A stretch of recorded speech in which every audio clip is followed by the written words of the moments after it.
Assalamualaikum warahmatullahi wabarakatuh. Perkenalkan, nama saya Cahyati dengan NIM 2251201111. Saya dari Fakultas Ekonomi dan Bisnis Islam, Prodi Ekonomi Syariah. Dalam pembuatan video ini adalah untuk memenuhi tugas mata kuliah Lembaga Keuangan dan Filantropi Islam. Baik, langsung saja. Pada materi kali ini saya akan membahas tentang jenis zakat, cara menghitung zakat, serta manfaat zakat dalam perekonomian umat. Yang pertama adalah macam-macam zakat.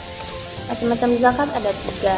Yang pertama adalah zakat fitrah, zakat mal, kemudian zakat penghasilan. Jadi tidak hanya zakat yang ditunaikan pada Ramadan saja. Berikut penjelasannya. Zakat merupakan kewajiban bagi setiap umat muslim atau muslimah karena merupakan salah satu rukun Islam. Ada beberapa macam zakat yang harus diketahui, tidak hanya yang ditunaikan pada bulan Ramadan saja, akan tetapi lainnya harus dicermati dengan baik.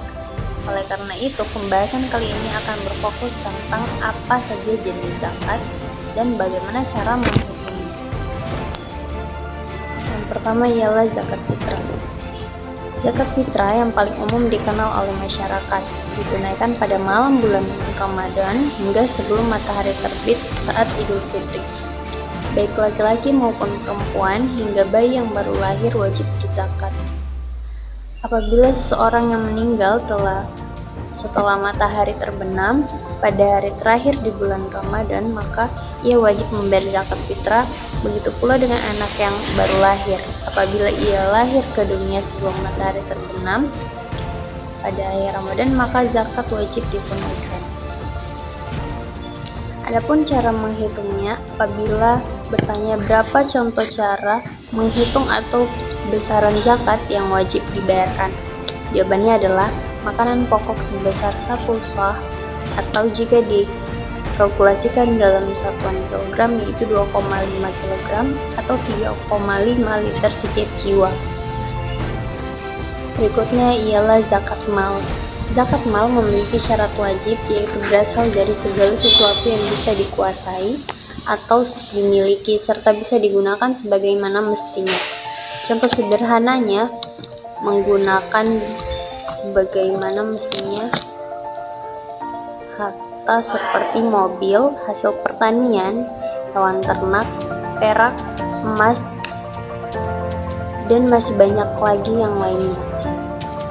Cara menghitungnya, yang pertama, untuk kepemilikan binatang ternak, seseorang baru boleh berzakat jika sudah menjalankan usahanya selama 1 tahun, digembalakan di tempat umum, dan mencapai nisabnya.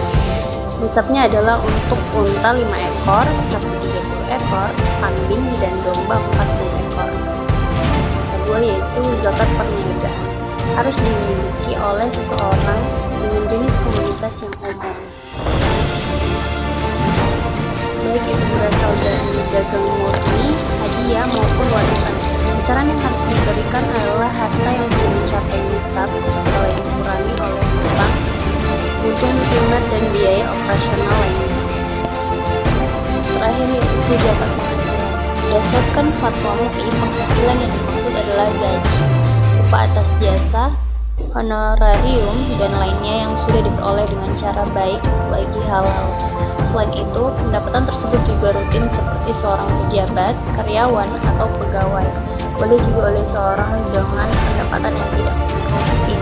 Contohnya yaitu dokter, konsultan, pengacara, dan pekerja atau bebas lainnya. Seperti yang sudah dijelaskan sebelumnya bahwa zakat merupakan sesuatu yang harus dikeluarkan jika sudah mencapai syarat atau nisabnya.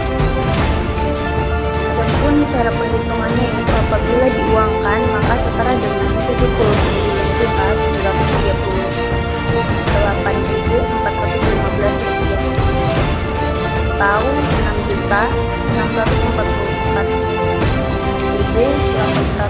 6.644.868 rupiah per bulannya. Pertanyaannya, kapan zakat penghasilan ini harus dikeluarkan?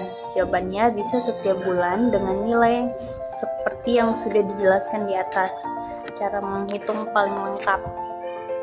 Misalkan, hari ini emas per gramnya seharga 98.099 rupiah. Maka nisab dalam 1 tahun adalah 79.738.415 rupiah. Seseorang memiliki penghasilan 10 juta per bulan dan per tahun 120 juta, maka ia wajib menzakatkan harta. Yang terakhir ialah manfaat zakat dalam perekonomian. Selain menjadi kewajiban, zakat juga berguna untuk membantu masyarakat rentan yang masuk di dalam kategori mustahik, baik itu diberikan secara langsung maupun melalui lembaga amil zakat. Dengan pengelolaan yang baik, lembaga zakat dapat membentuk program-program zakat produktif guna membantu pemerintah dalam mengurangi angka kemiskinan. Manfaat selanjutnya yaitu sebagai penyempurna iman. Ketika kita sebagai seorang muslim diberikan kewajiban untuk berzakat, apabila kita telah mampu untuk berzakat, maka segerakanlah.